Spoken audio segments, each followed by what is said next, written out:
Meeting to order, if I could, please. Are there any additions or deletions to the agenda for this evening? Okay. Hearing none, we'll entertain a motion to accept the agenda. So moved. Support. Last chance for discussion? Hearing none. All those in favor say yes. Yes. Any opposed would be no. Motion is carried. Roll call. Are we completed? We're done. Very good. If everyone would please rise and join us in the Pledge of Allegiance. I pledge allegiance to the flag of the United States of America and to the republic for which it stands, one nation, under God, indivisible, with liberty and justice for all. Hey, thank you very much.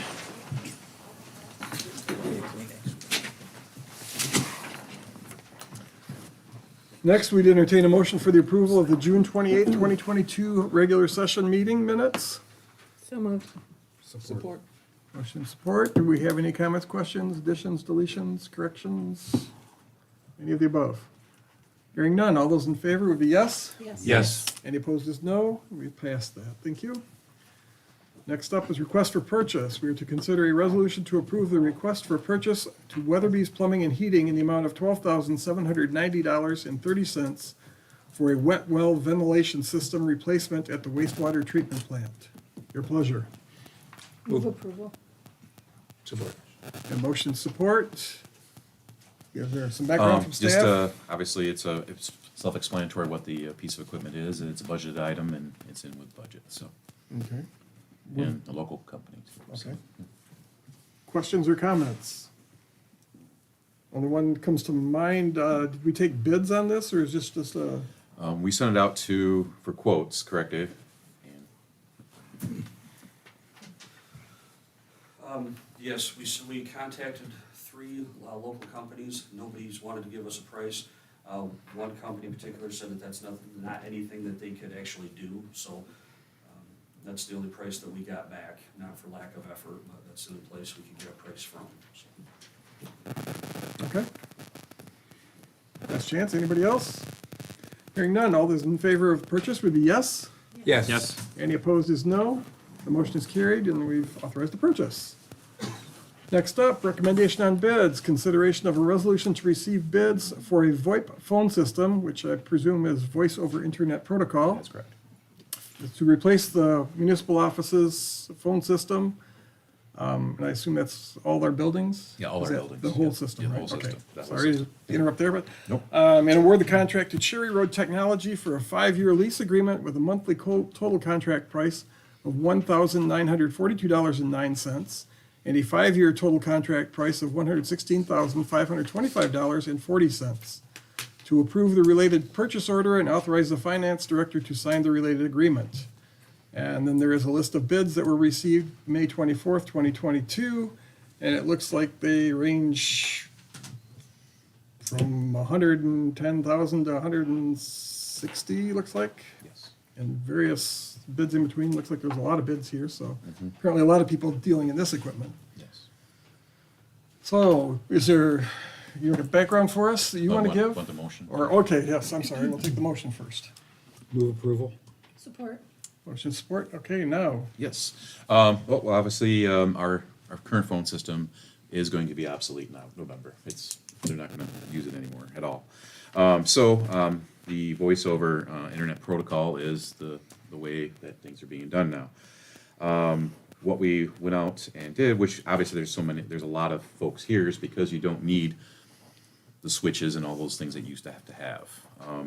It's basically you have servers and these phone systems that we're looking at leasing. That's how they're connected. So we had quite a bit of interest that was supplied to us. We sent this and looked at what we were looking for, which is a company that deals with municipalities and has some experience, substantial experience. So we kind of landed on Cherry Road Technologies. And also we had IT Right take a look at the bids and who they thought would be where we should be looking. So they felt comfortable with what we were looking at with Cherry Road Technologies. Now the low bid, smart ass nerds, they're a pretty green company. Obviously, sometimes the low bid is not always the best bid after looking at their references and the companies and governmental units they worked with. We just didn't feel that they've done enough yet. They're a pretty green company. So that's where we're at with Cherry Road Technologies for a recommendation. Where are they from? They are from East Coast, New Jersey. Okay. Yep. Like I said, you don't have to be in any specific Oh, no, place no, with no, this yeah. voice over internet protocol. It's Anywhere in the world Will works. you actually have physical phones, or will you be? doing Yes. some, okay, Yes. 'cause Yep. some places are doing this without the phones themselves, they can do it, so. Yep, there'll be the physical You can phones. see- No, Chip there's. everybody. You just need a I don't know how headset. they do That's all it, you but I need was, is a you know, headset. they were saying is yeah. why invest in that if you don't need it, is Right. what the question was, really. And some folks do not. It's a I don't know virtual what they phone right use. on your computer. Yeah, Yeah. Yep, They were great. Yeah, this includes. I know, we're getting a little old here, folks. Yeah, People do this without, Yep. Yeah. This does include a lease for those phones for everyone, headset that's needed. That includes if something's wrong, it's a replacement. So if technology changes, we get a new Great. phone. We Okay. just call them, send it in, they send us a new one. So it isn't like currently, like if we have issues, they don't know if it's the phone, the switch that we have here, or theirs. So what usually ends up happening, we pay $300 for them to show up here at City Hall and take a look at our switch. So So basically what every person gets is a headset. and that's- it'll be the It will be, phone. looks like a Physical phone. look like yeah. a physical phone. They're not doing virtuals. Okay. No. Okay. Yep. And currently, under the current price, this is a little bit lower than, say, if we continued on with the current system that we have. It's a few $1,000s less over the same time period. So we do see some savings, and it's time. We will be coming back, like I mentioned in the newsletter, we'll have to come back and speak to the commission about upgrades for cabling in the buildings. Because the cablings that we have for the current phones, some of it might work and a lot of it won't. So we're having them look at what it would take to get the number of drops we need for the offices in each of the buildings. So we'll be coming back with you for that also. I'm happy that you had IT Right look the quotes over, because I trust what they know about the business. They're the ones that help us set up our system over at the building, so. And that's why it took a little bit longer getting to you, because they needed some time to, because it's not really in their contract to do that for us, so they did us a favor by Yeah. looking that over for us. Question arises, you got a 5-year lease price of $1942.09 a month and a 5-year purchase price of $1457.87 monthly, I presume. Yeah. Why can we buy it cheaper than we can rent it? It's that replacement thing. If something's wrong with that phone, you just send it in, it's done. You own it, then you're buying a new phone if something's wrong with the phone. So that's really the difference. If I'm So what are we paying for $1,400? I guess if it's not to replace the equipment, if it's not for the equipment maintenance and replacement, what does the contract conclude, I guess? Well, the $1,400, if you went that way, the purchase, you buy the phones that we need, plus the service, the phone service. So you buy the itself. phones for $23,000, right? I mean, that's the purchase price. Yeah. But Well, then you're paying $1,400 for the service contract, I presume. Is that how that's that all works? that's all inclusive. That amount, correct, No. Curtis? The 23,000 would be the purchase price, and then the 14,000 Oh, I'm sorry. would be the contract, the monthly contract for the service. And because we have that. But the service is just a service contract on equipment, right? It's not, because the It's the- technology all travels over our internet. You're not buying phone lines anymore. You have to have servers, there is equipment that goes. Right, there's equipment, but, and that's why I'm confused about what are you paying for if it's not for the, you're buying the equipment, you own it. If the $1,400 is a service contract on the equipment, I understand that. But you're saying it doesn't cover it if you buy it, you don't. we're what are they covering? leasing the equipment, it's part, we're not purchasing. The equipment. proposal is, but it's cheaper to buy it. That's why it doesn't make sense. Well, is it, that 23,423.81, is that just the total of 1,457.87 a No. month for any year? No. So it's an addition? Yes, because if you do the $14.87 a month, and then add the 23, you get that 110,896 down at the bottom. Okay, So so it's $6,000 cheaper to buy it than it is to lease it. you're gonna pay the 423.81 either way? Up front to buy the equipment, Either way. yeah. If And you then went- if you went to 1,400 is for purchase. some sort of But a if you're service gonna- agreement. Well, no, but I mean, if you're just gonna lease it, you don't pay the 23? No. Well, then there's the distinction, right? It's But the total 1940 5-year price is still $6,000 more to lease it Yes, than it if is to it's- buy Except it. you're 'Cause not you're- paying the 23,423. Yeah, but you'll, You are over overall, time, you're- over time, you're paying you'll be 500 a month 16, more. 16,525. Oh, okay. And if you purchase, it's 10,000, it's 110,896.01. You're paying $6,000 Okay. over the life of that lease for insurance. Yeah. That's what it is. It's the same reason we lease Yeah, our copier it's an instead of buying insurance. it, because they come in and they upgrade it and they replace it, and every time it breaks, they come and take, if we owned it, it's on us. to pay And for with all that stuff. technology in 2.5 years, it's probably gonna be Yes. obsolete and they're gonna need to update it Update again, so. everything. Because we did buy the last phones with our last system, so we have a bunch of phones that hopefully we can resell somewhere, but, so they're just no good, they're no good to Yeah, us. nobody's- Yeah, no one's gonna buy them, but that's what we're gonna try, to see if there's somebody out there that's, maybe someone that's using it, but we bought them last time, and now they're just, yeah. I'm just curious what that $1,400 gets you then, if you buy the equipment. If it's not a service agreement, what is it? That would be our service for the actual, for Phone. them to buy the phone service itself, But that runs the over your internet connection. It runs over whatever, either Verizon or I don't know who you use for internet provider, who your ISP is, your internet service provider is, but all the communication runs through those channels. But I just asked this question because if it was as simple as that, wouldn't we just do it ourselves? Aren't we paying them for they have, the it goes through their, service? it goes through their servers. Right, Yeah. right, So so that's. it's like if isn't something that what goes we're paying them wrong, for? We couldn't just buy the phones and then say, see ya, we'll do this all ourselves, I'm guessing? no. We I have to mean- go through, my understanding, you have to go through one of these types of Right. providers. Right, to- they to were make it paying work. them as Yeah. the provider, is Yeah. my understanding. Yeah, because basically, when we're up and running with this system, if something goes wrong, it's either Right. with the phone or with their server, on Right. their side, on the service side. So that's what we're paying for that 1,400, if you went to the purchase. With the lease, you got that 1,900, that includes, like Dan mentioned, Because Sir, otherwise, it's they're just insurance on your the phone. in-between person Or that's it's the selling us the service, phones. yeah. If it just simply goes through, I don't know, I am the least knowledgeable about anything. But you're buying that technology. service either way, I guess, is my Yeah. point. Yep. And- But it's not, I don't know, Yep, you're buying a when I'm service hearing you everywhere. say service, I'm thinking there's two different types of service. There's the service of replacing the phones that we're leasing or buying, and there's the service that is the actual, I'm making a phone call service, right? There's two different services, correct? yes, and that's what they break out in, for the purchase side of it. But You have you're the- saying we pay for the service of replacing the phones with either option, but you're wondering why one is more than the other. Is that what you're asking? That would be my assumption, but maybe I'm wrong. I don't No, know. the I'm purchase asking you're a buying. question. No, you're fine. To find out what the difference is, Yeah, what are and we that's- actually getting for this? You're buying the phone outright. That 23,000, you're buying the phone outright, and that's the phones.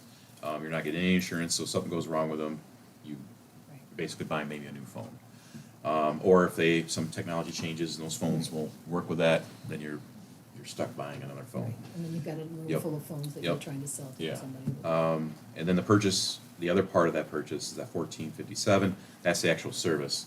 You pick up the phone, their servers are running that service. Now, in the lease, that 1942 includes that, the service would be that 1457, and then the lease, they get a little extra there, that ends up being an extra 6,000 over the life of the contract, is that lease for the phones itself. So that's the difference. I mean, like I said, it's a recommendation if the commission wanted to go with the purchase, that's fine, that's fine too. That's the recommendation that. No, if you evaluated it, and I don't know how much, I don't know what kind of equipment, we're not being told what type of equipment you're buying, who is it, Cisco, is it, Lord knows, I don't know. But I don't know how much it costs if a phone goes bad, what does it cost to replace it? Or did you look at virtual phones like Nick mentioned? It's basically an app you put on your telephone and you buy a $50 headset and you're good to go with the phone rings through your computer. I don't know if you looked at that, but, I did not. Okay. I did not, no, we did not. so, there are other options out there, I don't know if everybody's happy with this, that's fine. I I just mean, had to this ask, does I just seem had to to ask be the what question. people, I mean, every business that I've worked with, which has been a few of them, this is what they use, this is what we went to. I mean, I don't know what the school is using, nothing yet. The bank, is the bank changed, Greg? Or are they still using old phone lines? No, we've been VoIP for So. a decade or more than a Yeah. decade, probably So- 2 But decades. it's not free through your internet. You have to pay for this phone service, so the bank probably has a service they pay for. We pay for a lot of communication lines, yes. Lots of communication lines. So the $6,000 is over the course of, over the 5 years. Yes. And it is really, like Danny said, insurance. Mm-hmm. Over 60 payments, it's $100 a payment, $100 a month we're paying for insurance. So to kind of get a different view of it. Okay. Anybody else? All those in favor say yes. Yes. Any opposed would be no. And that's me, so I'll be a no on this one. But the motion is passed. Thank you very much. Moving on to resolutions. Consideration of a resolution to approve a request from the Highland Blush to use a portion of the public sidewalk adjacent to their storefront at 127 East Superior on the corner of East Superior and Woodworth Avenue for the purposes of a sidewalk sale operating from Tuesday, July 12th through Thursday, July 14th. It's like today. It's today. They got the request late, so that's why it's. I hope we move it. Move to adopt. Support. Any additional comments or questions? No, like I said, I got the question last week, I'm basically on agenda Friday, and I was like, well, let me get it on the agenda, so at least we have permission from the commission, so that's why it's, yeah. Anybody else? Comments or questions? Hearing none, all those in favor would be yes. Yes. Any opposed is no, and I would like to abstain, please. Okay, that motion is passed. Now, consideration of a resolution of appreciation for Robert Albrecht for his retirement from the city of Elma. Entertain a motion? Move to adopt. Support. Okay, a motion support. You want to say anything, or? Well, we have a nice package, I don't see, We haven't read it yet, obviously, but. yep, would you like to read it as the mayor? That'd be great. All right. Bob, you want to step up?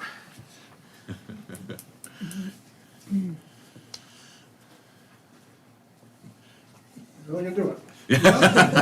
Oh, he's done it. He's out of here. So what we have is a resolution of appreciation, and it says, whereas certain individuals give unsparingly and unselfishly of their time and talents to the city of Elma and its citizens. And whereas Robert Albrecht is one such individual who retired on June 30, 2022 after 31 years and 4 months of service with the city of Elma. And whereas Robert has been a hardworking, dedicated employee who has been a crucial employee in the city of Elma, maybe critical too, I don't know. He was a valued member of the Municipal Garage Services Building and Grounds Department and later with the Public Works Department. Robert's dedication, cooperative attitude, and ability to get any job done defined him through his career with the city. Robert was first hired as an equipment technician on 11th Equipment Technician 2 on 11 of March 1991, and his willingness to learn, take on new responsibilities, and the never give up attitude elevated him throughout his career. And on January 14, 2009, he was promoted to the City of Elma's Public Works Superintendent and served in this role until his retirement. Robert attended Davenport College, where he earned his associate's degree in business management and graduated with high honors in 1998. Including being named to the Dean's List. And, whereas Robert has, during his tenure with the City of Elma, exemplified what it means to be a leader within the organization and adaptable to any task assigned to him in his service to the community, he was promoted several times and made an impressive list of accomplishments, including, but this isn't the whole list, this is just part of it. We only had so much room here. He obtained aerial work platform permits to operate the city's High Ranger bucket lift in 1993, promoted to crew leader, cemetery sexton in 1997, and was responsible for all cemetery operations and maintenance, as well as leading the building and grounds crew. In 1999, received National Recreation and Parks Association National Playground Safety Institute Certificate for Playground and Safety Inspector. Promoted to Buildings and Grounds Superintendent in 2002. In 2008, was appointed and as was reappointed in 2013 to the Michigan Municipal Risk Management Authority Board to serve on the DPW Advisory Committee. In 2008, he graduated from the Michigan Public Services Institute. He was promoted to Public Works Superintendent in 2009, oversaw and managed the combination and transition of the Building and Grounds Division and the Public Works Division into one department. Whereas, through Robert's position as superintendent, he oversaw the combination of two different departments of the Building and Grounds Division within the Public Works Division. Robert's leadership was crucial to the success of that transition. He completed many projects and managed many weather events throughout his career with the City of Elma, including helping to lead the cleanup efforts left as a result of a major windstorm in the early summer of 1997. In 2003, Robert was heavily involved in the City Commission chambers renovation and the City Hall staff area renovation.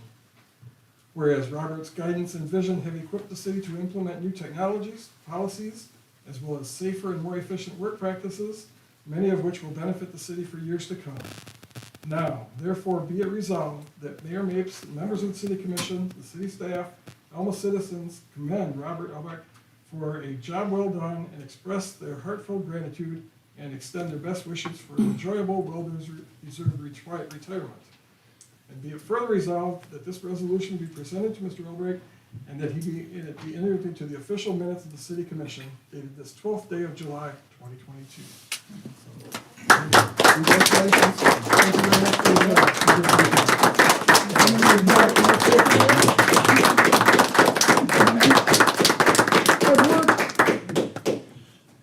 Started in the equipment maintenance garage. I went to buildings and grounds. I wound up where I started. Basically, when I started with the city, I wanted to be equipment maintenance superintendent.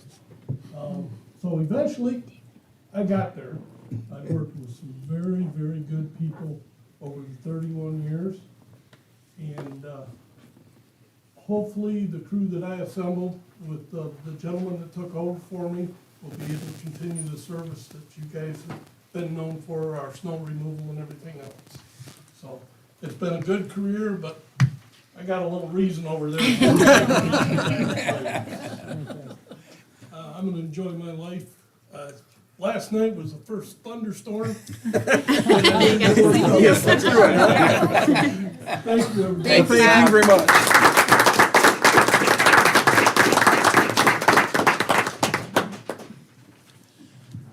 Okay, I wonder what he did in his free time.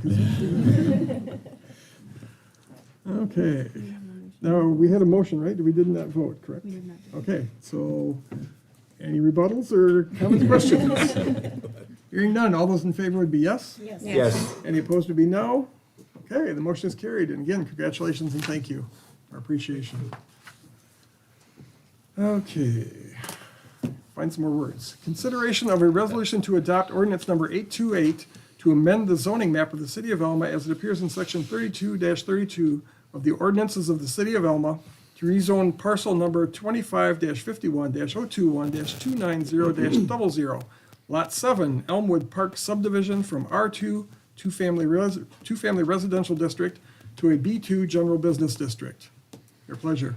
Move to adopt. Support. Have motion support, background from Yep, staff for the public? Yep, a couple meetings ago, we introduced this ordinance to rezone that vacant parcel adjacent to the self-storage units that are there on Elmwood.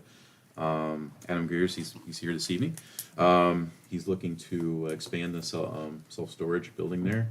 Plan Commission did approve their site plan last night, and we will be meeting with Adam at Zoning Board of Appeals to look at some front yard setback, because everything's real tight there, and we have to get a variance for that. So he's working with us to get this all done. So we appreciate his patience as we work through all these different steps we had to go through.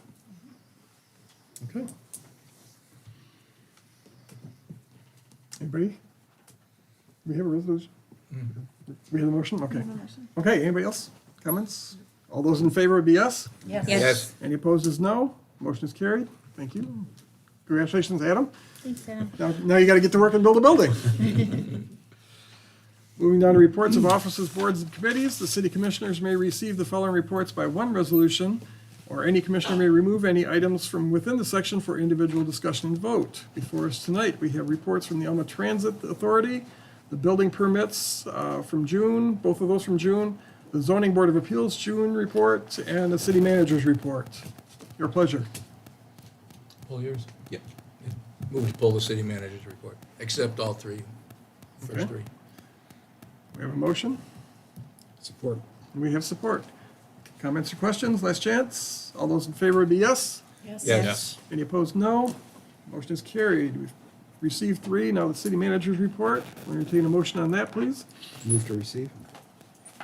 Support. Okay, we have motion and support. I presume you want to read Yes, for us, yep. or- I want to give you a couple updates here in front of highlights. the, in front of the camera. So, our wastewater grant that we submitted to the MEDC for community development block grant funding, we were informed on Friday that we did not receive that. They received 44 applications, and they chose 9, and we were not one of those 9 communities to continue on. So, so we did meet with the engineers today. Obviously, the disinfectant project to change over the chlorine gas to the sodium hypochlorite system is important. So we'll have something here in front of you very soon to keep that project moving. But that's going to have to be funded out of our wastewater enterprise funds. So we were not successful in that. Should they get feedback why? We have not. We have not. But I just figured I'd bring this as soon as I could to you because this is an important project to. And did to you keep hear rolling. yet who did get awarded? I have not. Have you heard yet, David? No. But we'll get that as soon as we Be can. We'll interesting get to that know you. Yeah. what they did fund.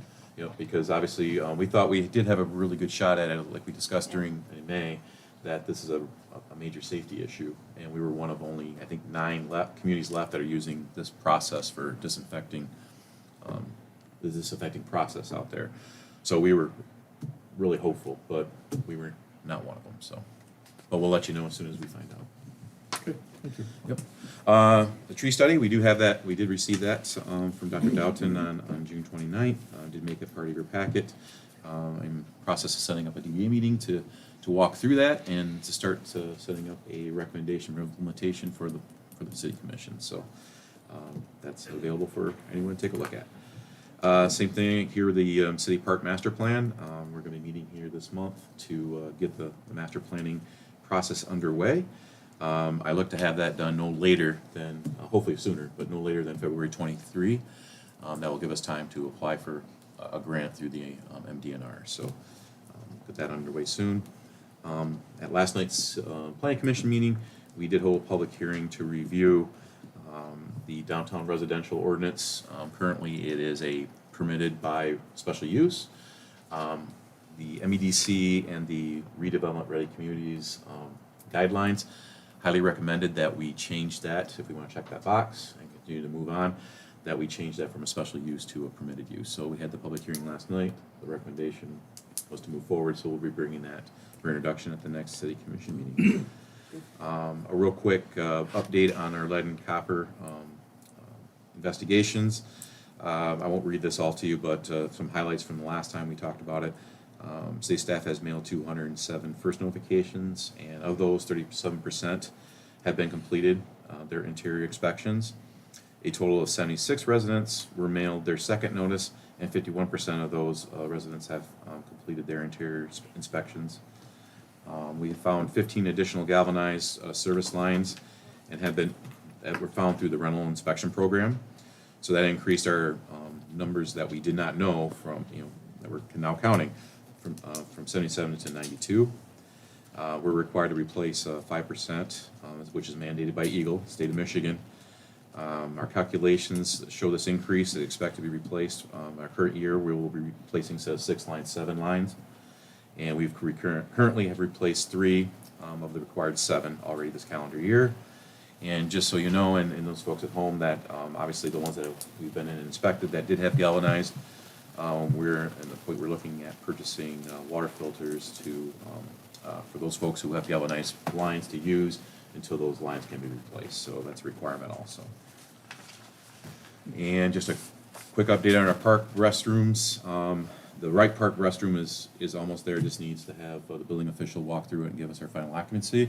They do have to finish the flashing around the edge of the roof line, and that one is complete. The Conservation Park, we're waiting on a couple of plumbing fixtures to finish that one out. And the Riverside Park restroom, we're looking to have that buttoned up in August, so coming right along. That's all I have for you tonight. Questions for city manager? Anyone? Bathrooms are exciting. I'm looking forward to cutting the ribbons. I really am. Been a long haul, It's been a that's long for haul. sure, It's been a yeah. long haul. COVID did not help us. So, appreciate everyone's patience and their ability to hold it. That's exactly, exactly. The slogan. So on that somber note, we'll go ahead and vote to receive the city manager's report. Those in favor would be yes. Yes. Any opposed is no. Motion is carried and we have received the report. Thank you very much. Moving on down to new business, we are scheduled to receive a presentation from our friends at the Gratiot Area Substance Abuse Coalition regarding marijuana use. So, who's taking the lead here?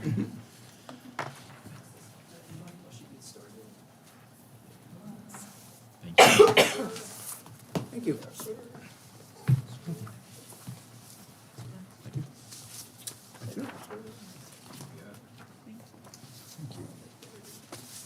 Thank you.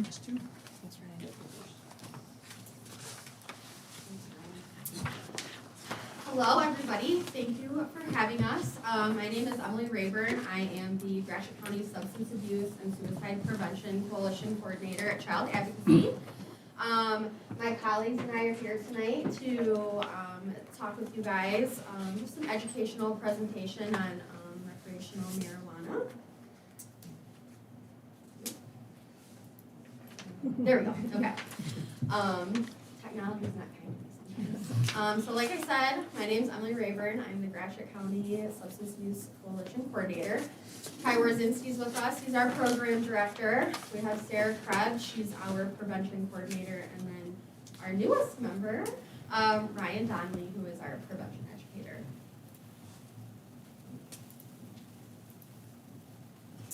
All right. And so, there we go. And just so you guys know, if we refer to GSAC, that is our acronym. So GSAC's vision is to empower individuals in Gratiot County to choose a healthy, safe way to work, play, and live. This will be accomplished by collaboration among organizations, agencies, and government. And GSAC's mission is to collect and share data in order to develop and implement prevention strategies which will result in community collaboration to reduce the misuse and abuse of alcohol, tobacco, and other substances among youth and adults. I'm going to go ahead and hand it over to Ryan, and he'll talk about how we do that.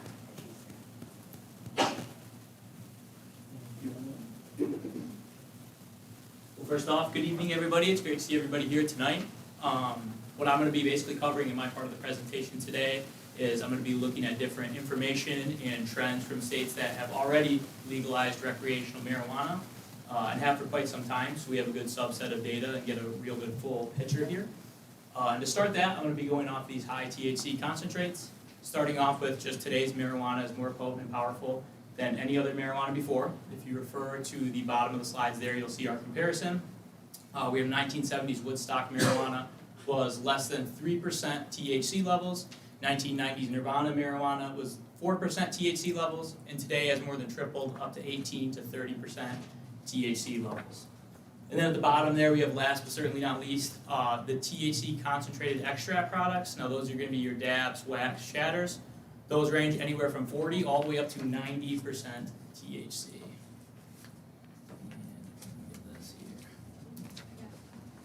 Here's an example of one of these products. This is 85% THC. This is a dab vape pen cartridge. So it'll go right into a vape pen, but it is a dab product. This is from a local medical marijuana vendor. So this is just an example of one of those products with extremely high THC. And then why that's a concern for these high THC concentrated products is there are over 20,000 research articles linking high THC marijuana use to several different mental health outcomes. Now these range from depression all the way to psychosis, which obviously is a pretty severe case. Stepping outside of mental health though, You can look at Colorado, the first year after legalization, calls to poison control centers increased 80%. And what's even more concerning about that statistic is the largest subset of that 80% was children 0 to 8 years old. They increased by 230%. So that's 230% more 0 to 8 year olds having calls to the poison control centers in Colorado that first year after legalization. And then that last statistic is in Colorado, the annual rate of marijuana-related ER visits increased 62%, and that's in between 2012 to 2017. Now over to the risks of driving under the influence of marijuana. Driving while high on marijuana doubles your risk of a car crash. In Washington State, they've shown that 1 in 5 drivers are under the influence of marijuana, and that's up from 1 in 10 prior to legalization. So that's double the amount of people on the road driving under the influence of marijuana after legalization. Now this graph you're seeing, this refers to this last bullet point. In Washington State and Colorado, marijuana impaired driving fatalities have more than doubled since the legalization in both states. Moving on over to crime rates and social justice, the facts on those real quick. The crime rate in Colorado has increased 11 times faster than the rest of the nation since its legalization. And then that ties right into this next one. In Colorado, between 2012 and 2014, when they were first kicking up the legalization of medical and recreational respectively, the percentage of Hispanic and African American arrests for teens under 18 years old increased by 29% and 58% respectively. Then the last thing I'll touch on with you guys today is the revenues versus reality when it comes to marijuana tax. Almost every state that has legalized marijuana has come up short on initial revenue targets. Now that's at a state level, but that ties right into this next one, shows you a quick interesting fact. In June of 2021, California's legislature approved of a $100 million bailout for their struggling legal marijuana industry that fell short of their target for their budget. And then again, this last bullet point goes with the chart you're seeing here on the slide. Tax revenue for marijuana accounts for less than 1% in the majority of states' revenues where the drug is legal. So you'll see the two here, that the only ones that are above 1% are Colorado at 1.3% and Washington barely making it over at 1.03% of their state's budget. And I'll pass it back to Emily.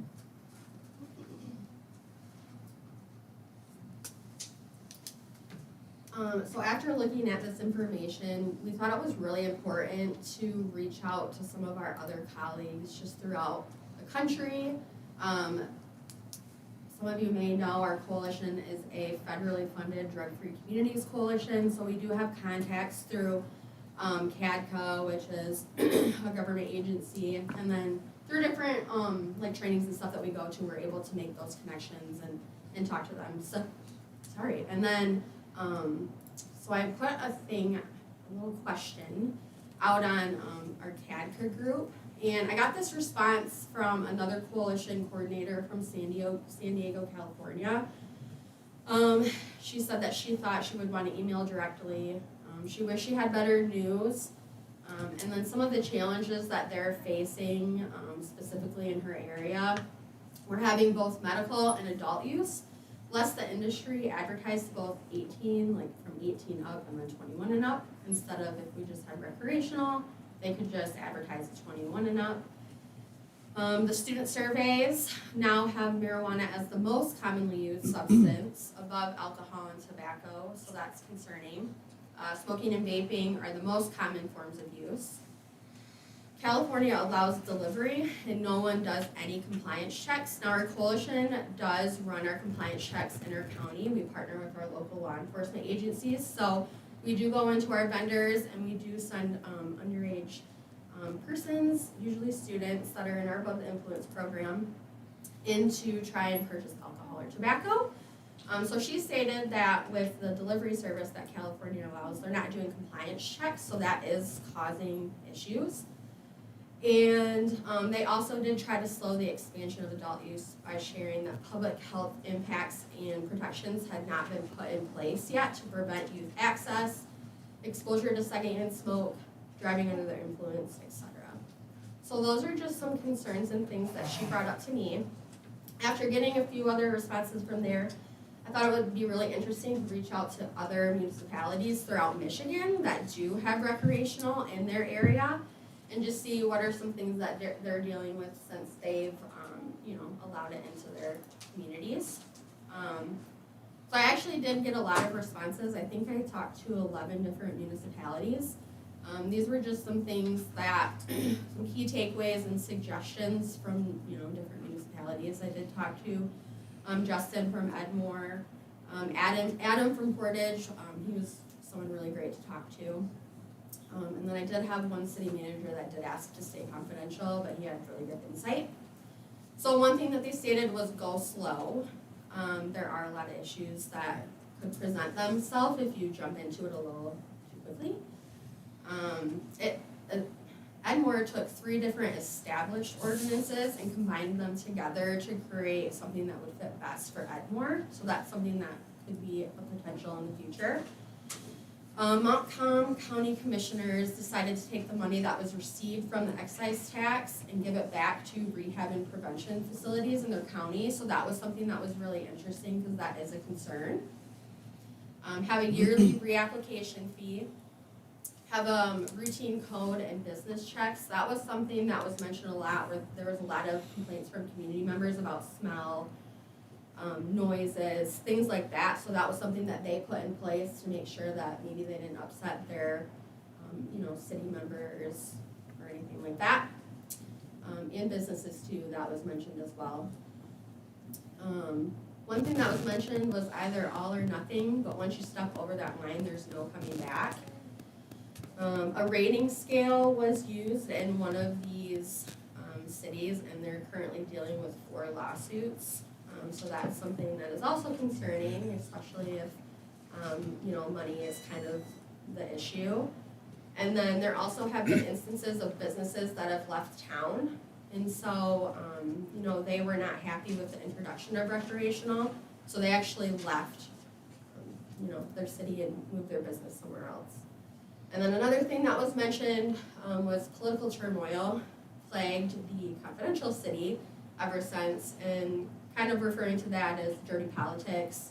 Some of the marijuana businesses unfortunately got involved in kind of an inappropriate matter and actually paid people to, vote in their favor. So that was something that was concerning as well, and a little eye-opening when I heard that. And so I definitely wanted to mention that.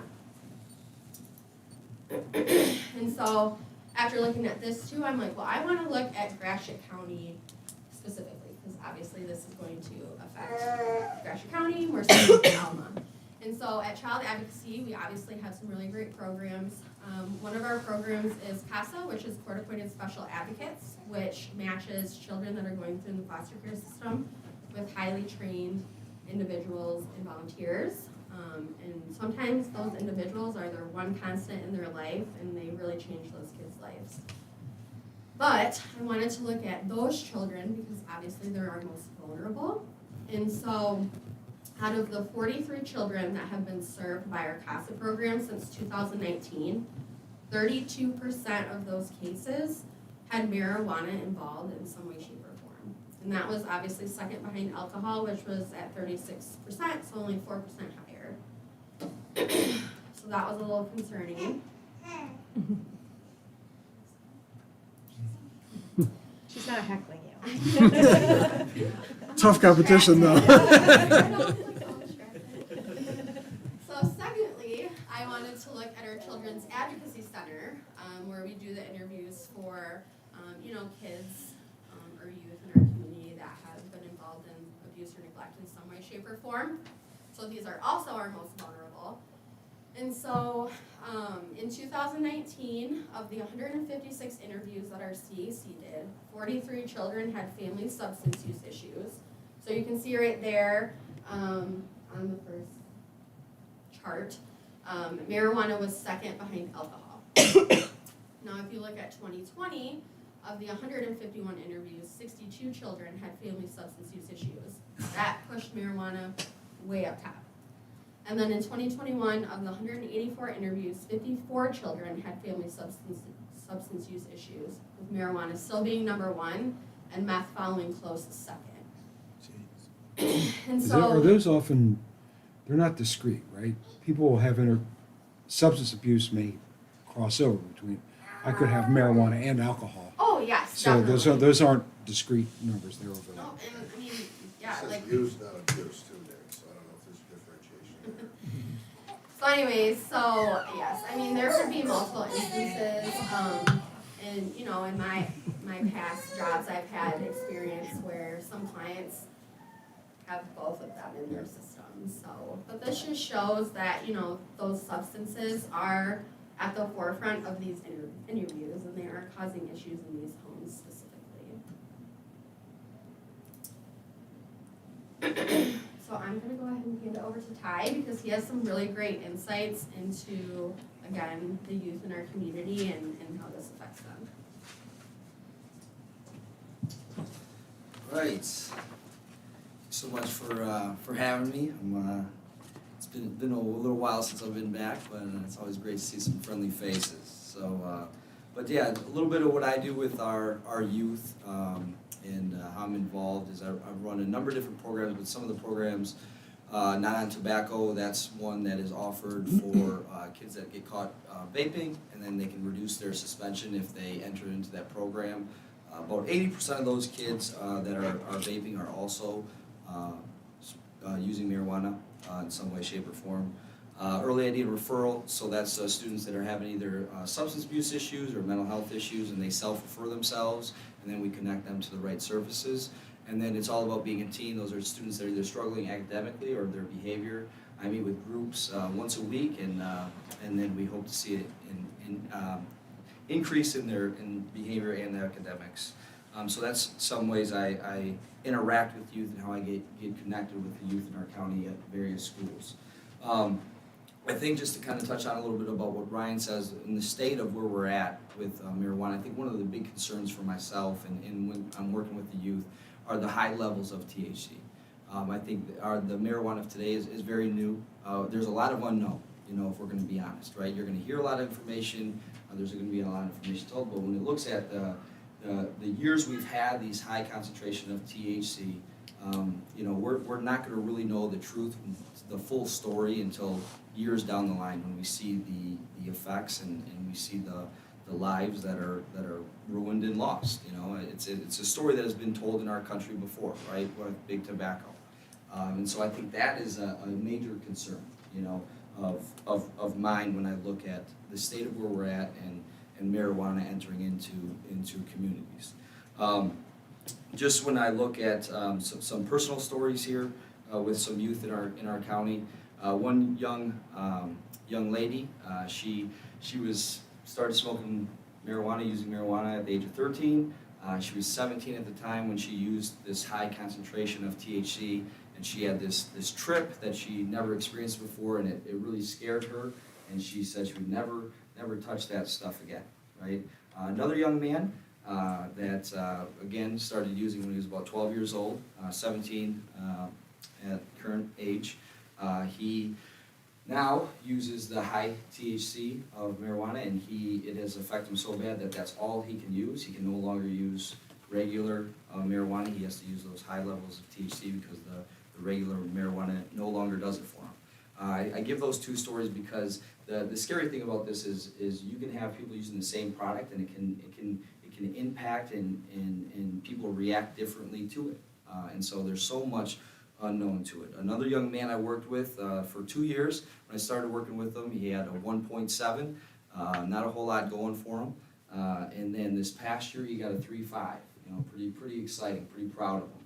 At the end of this year, we sat down, we reflected, and I asked him, you know, why the big change? You know, why do you think we went from a 1.7 to a 3.5? You know, he sat there and thought for a second, and he said, you know, it was the decision when I chose not to use marijuana. You know, he goes, I would not have a 3.5 if I was still using marijuana. That was his answer. There are so many stories that I encounter like that. I could share stories all day. We have beautiful youth, you know. So this next slide gives the kind of age of first use. If I can get there it is. So our right now in Gratiot County, age of first use is about 12 and a half, which is pretty alarming when you look at the development of a brain.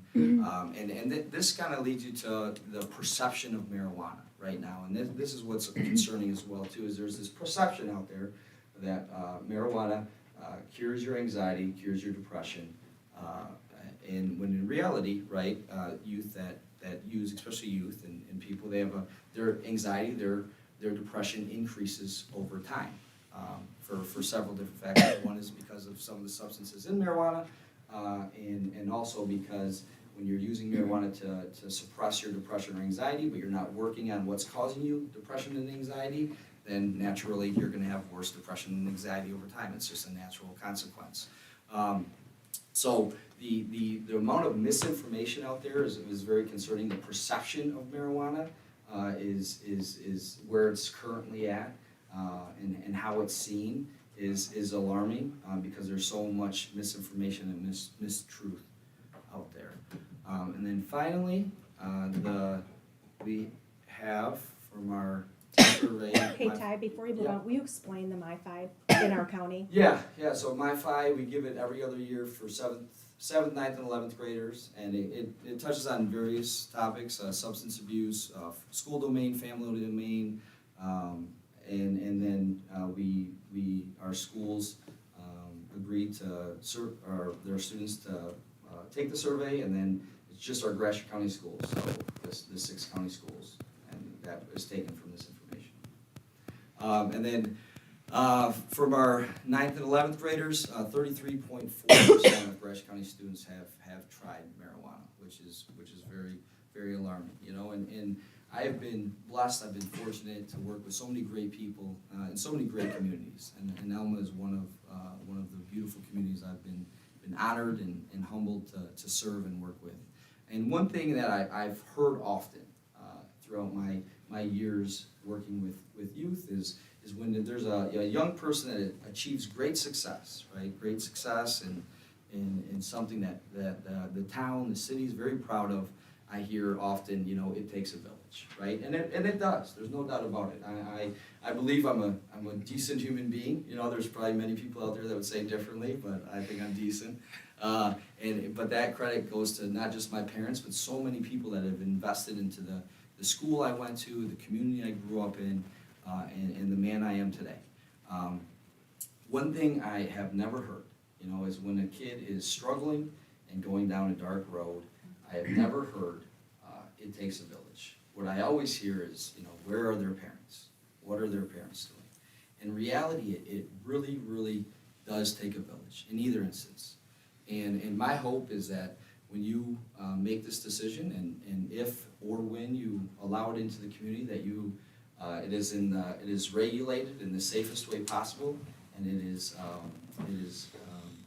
gonna be, either way you go, there's gonna be consequences, right? And there's always unintended consequences, and so hopefully we do it in a way that is the safest and smartest way possible. And I know you guys have many tough decisions on your hand, and I appreciate your service and all you give to the community, because I know you all care very deeply about this city and the people that live in it. So thank you so much. I'm going to turn it over to Sarah.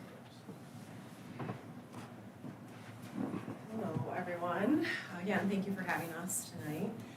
So let's find this. Yeah, where is it?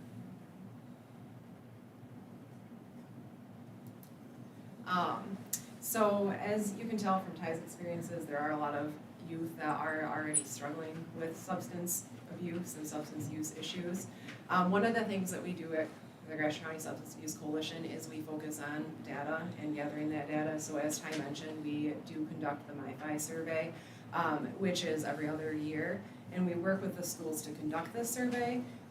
One of the things that we look at is the perception of marijuana use risk, and so that's what this graph is right here.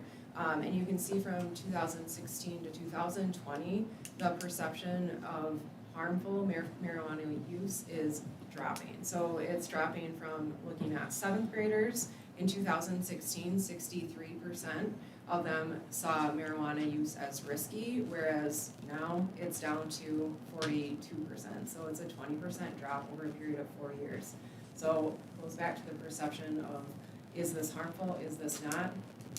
And obviously kids get a lot of their attitudes, beliefs from their parents, and what their parents are doing, what their parents or guardians are are doing in the home and that sort of thing. So just looking at the perception of marijuana use risk is dropping, that's concerning to us, and which is why we're here today, basically to share some of this information with you. So along with collecting data throughout the years, one of the things that we do is we are sometimes called into the schools for different events. Principals, health teachers, we go into a lot of the different schools doing different things, which is how Ty is working with so many different youth. It's through relationships that we've built over the years with school administration, teachers, parents, all of these different things. And one of the things that happened this year, and this happened to me, so most of the time I'm sitting in the office doing a lot of things behind my desk. I get out and about and do different things as well, but I was asked to present at a local elementary education day in Alma. And I have kids that go to Alma, and I have kids that are in the grade I was presenting to. I was presenting to second graders and third graders. And one of the things that just like was blown away by is we're talking about alcohol, tobacco, marijuana, excuse me. And you know, we were playing a game, had a little informational thing on vaping and talking about vaping, talking about tobacco, talking about alcohol and marijuana. And so I had a couple people raise their hands, and they looked about like that up on the picture. They were second graders and third graders. And so I had a second grader who raises her hand and says, yeah, isn't marijuana those little green leaves that you roll in white paper?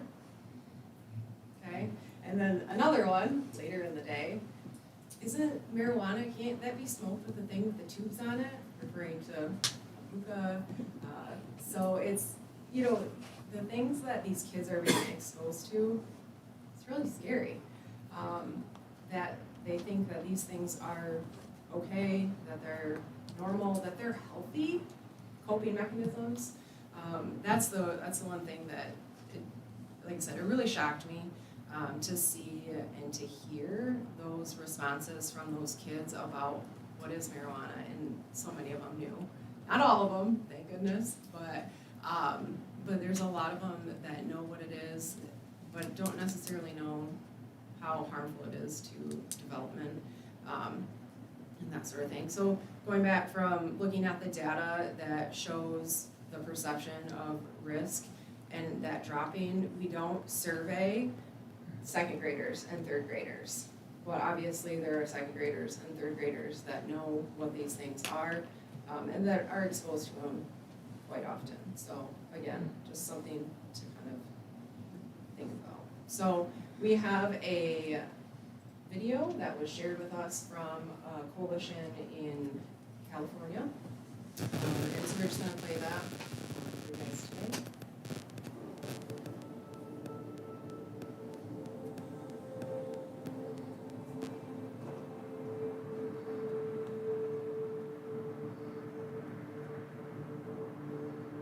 When I first started smoking weed, I was like, no, like there's no way, I'm not gonna do anything else, and then I went and did everything else. But it stopped me from like doing anything, and I like failed my freshman year because of it. Today's marijuana, it's been genetically bred to be an entirely different drug. The new study out this morning reveals the number of teenagers vaping marijuana rose dramatically in the past year, with the percentage among high school seniors nearly doubling. What it should be all about is the health and safety of our kids, because they're our future. We're 43 in the nation in high school graduations, and we're #1 in pot use. We're #1 in vaping. We're #3 in abuse of all illicit drugs, and we're #9 in suicide. We're losing them daily. And I feel like it's robbing my kids of a certain level of innocence that they deserve. They deserve to go through middle school and have their biggest concern be, you know, seeing the boy they like in the hallway, not coming up against drugs and pressure to take drugs. It is a brave new world with today's marijuana, and we're talking potency and concentrates up to 99.9% pure, and that is why when someone just says marijuana, you really need to dig down deep into understanding what they're talking about, because it can mean anything these days.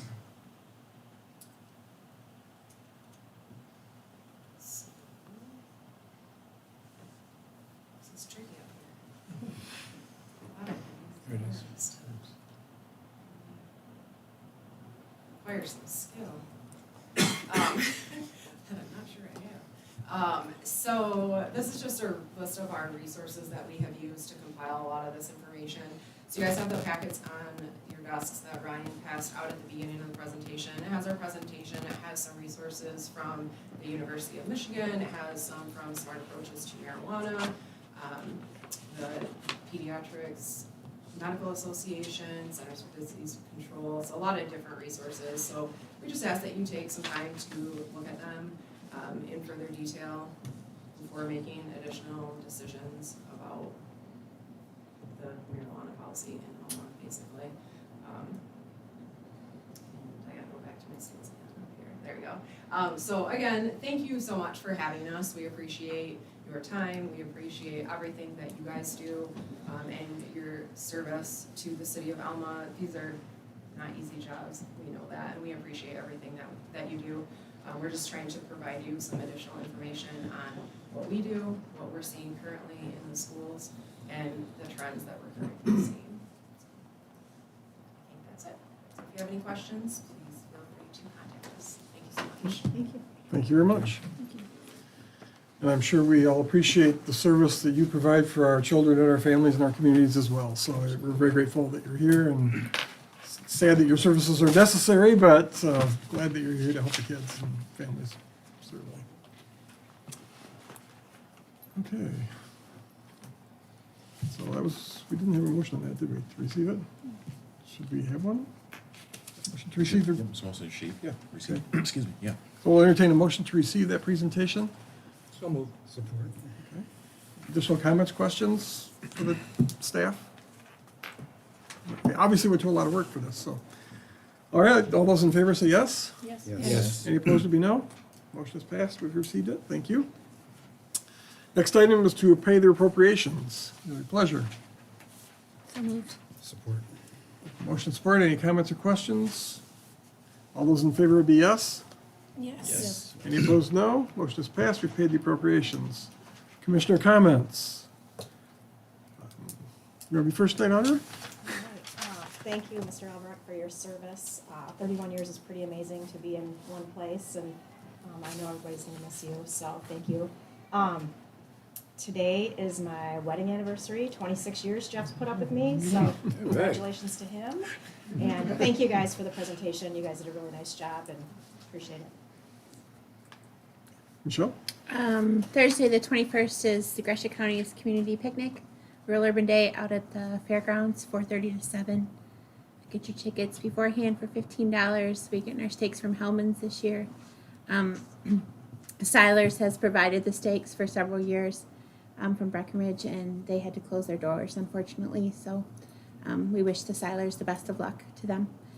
And it will be a fun night. It's only supposed to be 95. So, hey. You don't even have to grill the steaks. No. Just hold them out your window. That comes with Rural Urban Day. If it's not 95 and 150% humidity, we don't like that event, if it's not like that. So Are you guys hopefully- doing to-go boxes?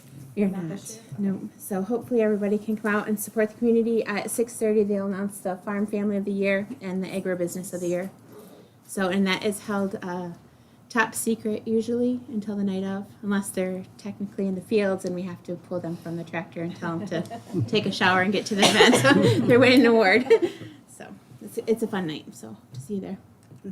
Thank you. Nick? Congratulations, Bob. And thank you so much for your work. Appreciate it. Thank you. Roxanne? Yes, thanks, Bob, and it was a beautiful distraction for you and your retirement. Thanks for bringing her up. She's the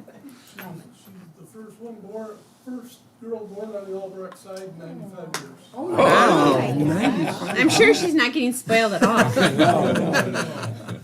that's wonderful, and thank you for everything you did. Thank you for the presentation. Appreciated your work. Dan? Just congrats, Bob, and thank you for your service, and then thank you for the presentation as well as the ones we've had in the past from Alan, so thank you. Roger? Bob, thank you so much. 31 years is a long time to do anything, so appreciate your service. Thank you, guys. We appreciate hearing from you too. It is a tough decision that we're gonna have to make, and I want all the information I can possibly get before I make that decision, so I appreciate that. Not an awful lot happening, quiet time in town. Gratiot County players continue to work. There will be one more meeting before they open on the 6th, I think, and one more city commission meeting, so. But my wife says it's coming along pretty well. She's doing costumes. So.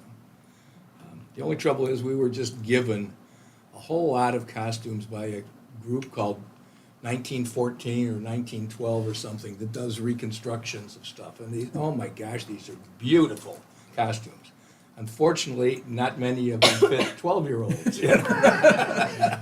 So they're trying to cut them down and do what they can with them and stuff. I think it's going to be a really good play. So I'm really happy about it. Sounds exciting. Okay. Sarah? Nothing? Tony? Bob, thanks a lot. That retirement sounds like a great idea, too. I've been told by a few people, jump in the water's fine, and I'm finding it's quite. I think it'll be just fine, but I really do appreciate the fine work that you've done for all these years. And you folks, thank you. Sarah, it's nice to see you. That's it. Okay. All right. Bob, thank you. It's already different trying to not call Bob. His cell phone. Not people do it. I had his ear for a long time. So thank you for everything, and thank you for helping out with the transition with Jim coming into the position. It's been a smooth transition, I've seen. So thank you for everything you did for 31 plus helping out with that. I really do appreciate it. Don't be a stranger. You know, we'll see you around. And I know everyone, it's tough to lose somebody that you worked with that long, so I do appreciate everything you did. Bob's excited to open his emails. He won't have one from me. I won't be calling him when he's in a deer Right. blind somewhere. So, Poor Bob, I just sent him to him all the time. So thank you, Bob. Will you call him when the snow plows? Yeah. Getting to run out. We need seasonal help. There you go. So add my congratulations again, Bob. Thank you for all your years of service. I know that long list that I read was just scratching the surface of everything that you were involved in over those years. City's moved in a lot of different directions, and you've been part of all of it, so we appreciate that. And thank you to the coalition for your presentation and putting that together for us. We appreciate it. As Roger mentioned, we want lots of information. I think this group does a good job of evaluating facts and sorting things out, and so I have confidence that we'll make the right decisions, or at least the best of our abilities, so thank you for that. With that, we'd like to invite members of the public to address the commission. If you'd like to do so, please go to the podium, state your name and address, and I believe you have up to 5 minutes allotted for addressing the commission. Who would like to be first? Okay.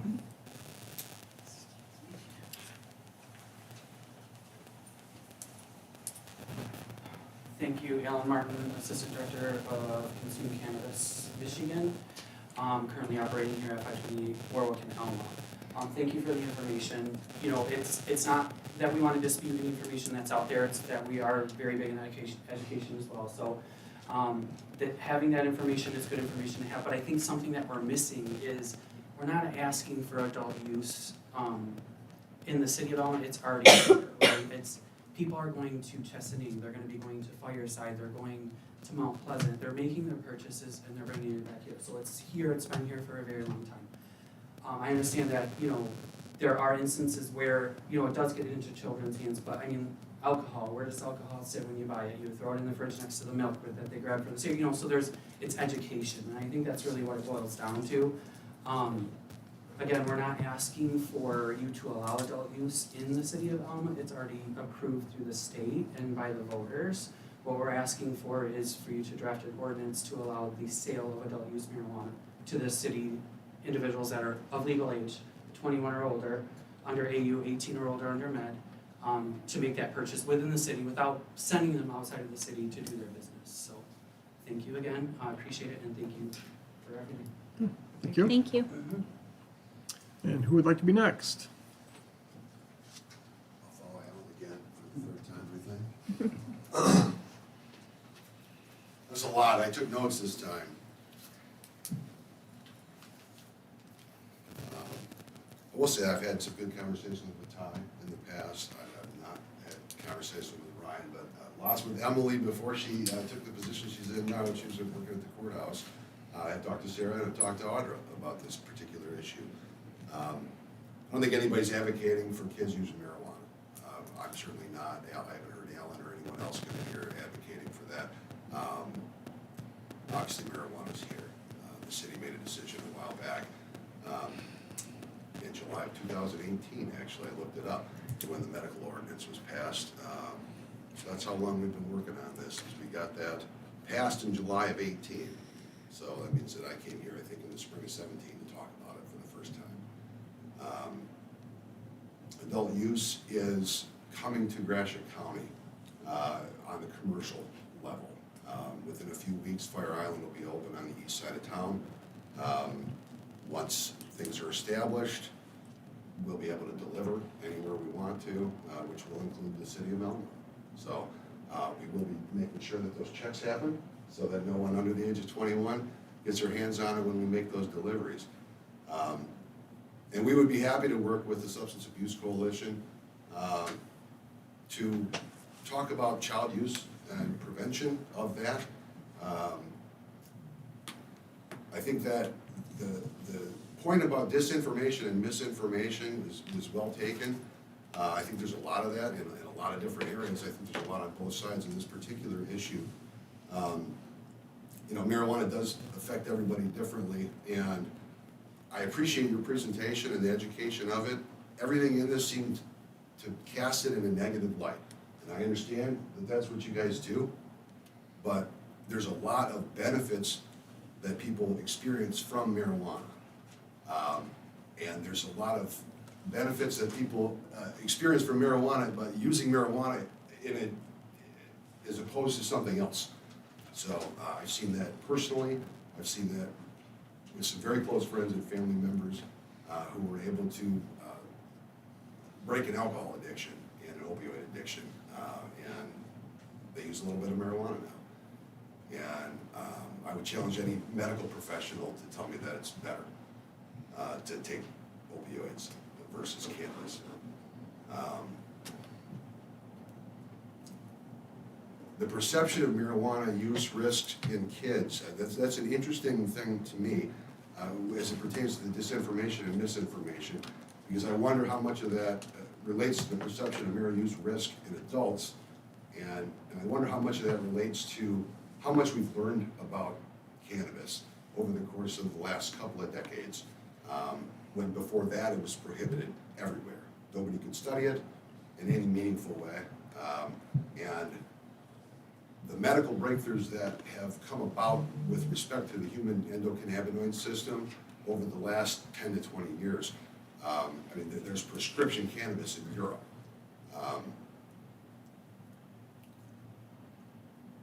I am concerned about kids using cannabis. I started smoking weed when I was 13. I grew up in St. Louis. It wasn't legal then. How did that happen? I don't know. I went in the Navy after that. I graduated from Elmwood College, magna cum laude. I graduated with a 4.0 with my MBA from CMU, and I graduated from law school, magna cum laude. So how that affected me and my path, I don't know. If it affected it negatively, I'd be curious where things would stand, but for me using marijuana when I was 13 to 17 years old, because I was hanging around with people I shouldn't have been hanging out with. And maybe a divorced family had something to do with it. My parents should have been more involved in my life at that time, but they weren't. So kids make choices. I think educating kids about the risks is very important, and I would support any efforts for that.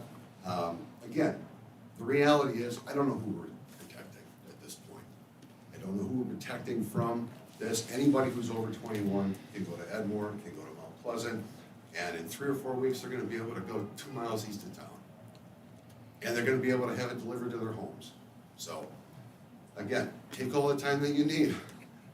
Make an educated decision about this. Make sure that you feel right about that it's the right decision that you make for the city of Elma. I obviously have a vested interest in that as the holder of the 3rd permit in the city of Elma with Nancy and the NC entity. But until that time, we're focused on Fire Island east of town, and that's what we're doing on the adult use marijuana front. And would encourage everyone to come out once we get open. We'd love to show you the store, That's my cue, thank you. I never went to that. because time limit. I've never been time limited here. You're an overachiever tonight, thank you. My apologies. I'm trying to keep short. Appreciate that. Anybody else like to address the commission? Last chance. And with that, we'll entertain a motion to adjourn this evening. So moved. Support. Motion support, all those in favor be yes? Yes.